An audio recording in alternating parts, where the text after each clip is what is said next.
तरक्की पजीर ममालिक में कचरा मुतल्लिका महकमों के लिए दर्द-ए-सर बना रहता है, क्योंकि इसे ठिकाने लगाने और इसे दोबारा इस्तेमाल में लाने पर संजीदा तवज्जो नहीं दी जाती। लेकिन डेनमार्क जैसे तरक्की याफ्ता ममालिक में ऐसा नहीं है, जहां कचरे को कचरा नहीं समझा जाता, बल्कि ये तवानाई की जरूरत पूरी करने का अहम जरिया है। इसीलिए कचरे को भी प्लास्टिक, सब्जियों और ठोस अशिया समेत मुख्तलिफ कैटेगरीज में तकसीम करके इनके लिए खुशनुमा डस्टबिन तैयार की गई हैं।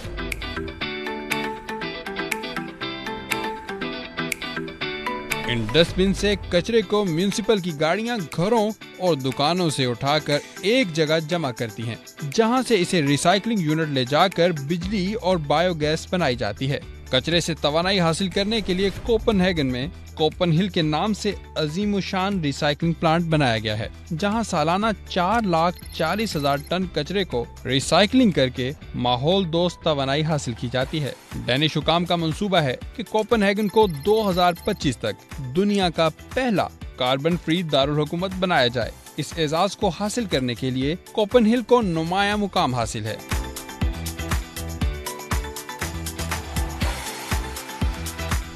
ये कोपनहेगन का एक ही रिसाइकल प्लांट है जो बहुत बड़ा है, और यहाँ पर मुख्तलिफ टाइप्स की जो रिसाइकलिंग है वो की जाती है। जैसे प्लास्टिक को अलग से रिसाइकल किया जाता है, लोहे को अलग से रिसाइकल किया जाता है, और इसके अलावा जो गार्बेज है, खाने पीने की अशिया हैं, उनको अलग से रिसाइकल किया जाता है। तो मेरे पीछे आप देख सकते हैं, ये जब वेस्ट हो जाती हैं चीज़ें तो वो उसका सामने आप देख सकते हैं बड़े बड़े पहाड़ बने हुए हैं। तो इनसे जो हीट प्रोड्यूस होती है वो भी ज़ाया नहीं की जाती, वो शहर के बासियों के लिए हीट उनको प्रोवाइड की जाती है। उनके जो सेंट्रलाइज सिस्टम है उसको गर्म रखने के लिए ये हीट भी काम आती है। किसी भी चीज़ को ज़ाया नहीं किया जाता। और ये छत इतनी खूबसूरत है, यहाँ पर ये आम शहरी आते हैं और यहाँ विज़िट करते हैं। यहाँ पर कैफ़े सेंटर्स बने हुए हैं और ये बुलंदी पर बैठकर लोग मौसम को भी इंजॉय करते हैं और दिलकश जो मनाजिर हैं उनको भी इंजॉय करते हैं। कोपनहिल रिसाइकलिंग प्लांट एक मैन मेड माउंटेन है, जहां सिर्फ कचरे से बिजली पैदा नहीं होती, बल्कि ये एक सियाहती मुकाम भी है। यहाँ पर जमीन से 280 फीट की बुलंदी पर बनाया गया गार्डन दुनिया भर में मकबूल है। माहिर आर्किटेक्ट्स के डिजाइन करदा इस रिसाइकलिंग प्लांट में एक तरफ तवानाई पैदा हो रही होती है, तो दूसरी तरफ मुकामी लोग और गैर मुल्की सयाह स्केटिंग और खाने पीने की अशिया से लुत्फ उठा रहे होते हैं।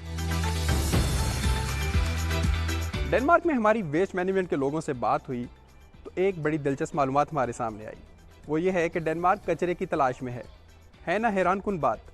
जी हाँ, यहाँ से कचरा बिल्कुल ख़त्म हो चुका है और ये कचरा इंपोर्ट कर रहे हैं, और उस कचरे से बायोगैस बनाई जाती है, फिर उससे बिजली पैदा की जाती है। डेनमार्क की वजारत माहौलियात के नुमाइंदे रेमस आइस्टिड से बातचीत के दौरान मालूम हुआ कि खराब सब्जियों, भूसे, गन्ने के छिलके को रिसाइकिल करके ऐसी अशिया बनाई जा रही हैं जिन्हें एक से ज्यादा बार भी रिसाइकिल किया जा सकता है, जो मुज़र सेहत नहीं होती।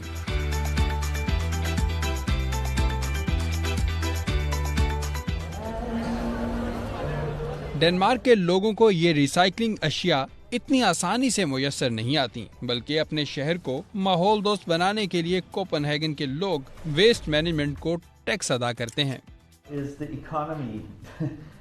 मुझे नहीं मालूम कि कितने मुल्कों का सिस्टम हमारे जैसा है, मगर एक शहरी की हैसियत से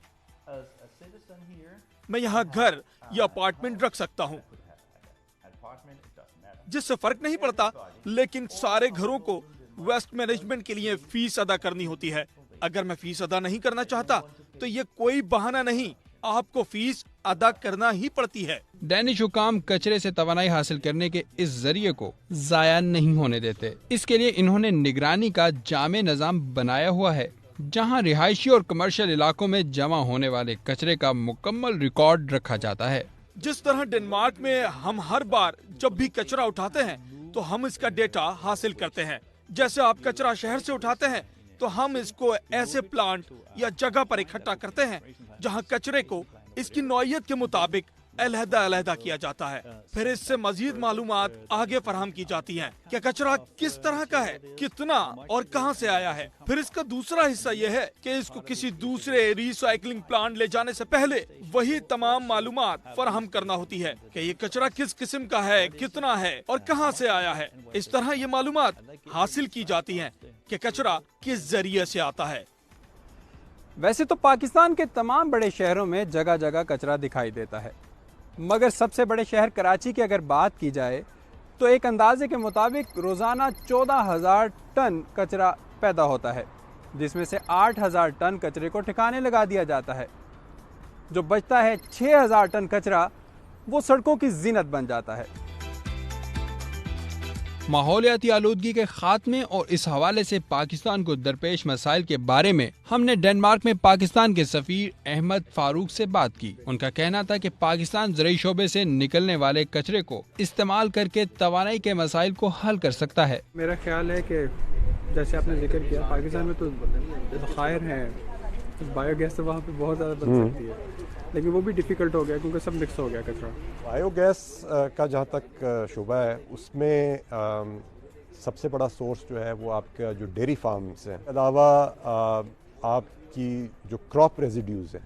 سو مثال کے طور پہ جب گندم کی آپ کٹائی کرتے ہیں تو جو اسٹرا بچتا ہے وہ بایو گیس کے لیے استعمال کیا جا سکتا ہے, یا جیسے چاول کا اسٹرا ہے اس میں تو خاص طور پہ وہ بایو گیس کے لیے زیادہ مفید ہے. تو اور یہاں پہ تو یعنی بایو گیس کے پلانٹ آپ کے ویسٹ واٹر ٹریٹمنٹ پلانٹ کے ساتھ جو ہیں وہ ان کے ساتھ منسلک کیے جا سکتے ہیں, کیونکہ جو اس ریزیڈیو آتا ہے ویسٹ واٹر ٹریٹمنٹ پلانٹ کے اندر, اس کے اندر بھی بایو گیس پیدا کرنے کی جو ہے صلاحیت ہے. متبادل ذرائع سے توانائی حاصل کرنے کے لیے ڈنمارک مختلف ممالک سے کچرے کو امپورٹ بھی کر رہا ہے. اس کے مقابلے میں پاکستان کے اندر ہزاروں ٹن مشتمل توانائی کے اس اہم ذریعے کو کچرا سمجھ کر ضائع کر دیا جاتا ہے.